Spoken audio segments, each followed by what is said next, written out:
redistricting. We know you announced on Monday that you want to have a little special session later this spring. I believe you talked to Senate President Albert about that. A couple things. Is your staff already working on maps? And also, the House is scheduling twice the next week about this. Is their work going to really be relevant if you're already calling for something months later? So there's nothing that anyone on my staff has done with respect to actually doing a map.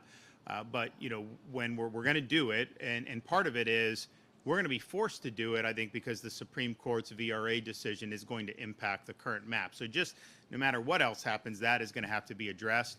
I was hoping that we would get an extra seat because what happened was, you know, people always tell me when I criticize the census, well, Trump was president during it. Yeah, he was president up until January 20 of 2021. Then what happened? Biden came in, he issued a bunch of executive orders. They took the data, and what was supposed to be 2 seats for Florida, by April of 21, he's been in office for 100 days, they issued the apportionment, and it was different than what people thought.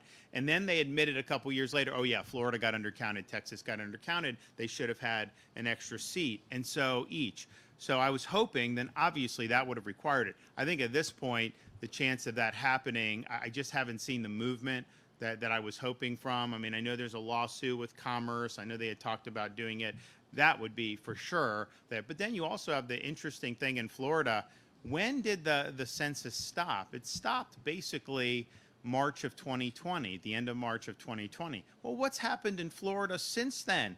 We've had a big population, so like the districts are not well apportioned.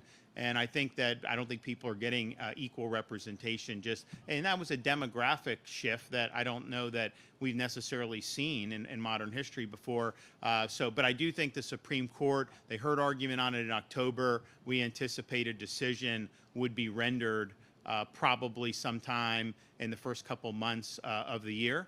And that obviously will be very instructive on how we did it. But it's interesting, you know, remember, legislature did a map. I told them, I was like, I'm going to veto it. If they did it, I vetoed it. Then we sent back, and a lot of it was what folks, you know, that we had some staff that did one.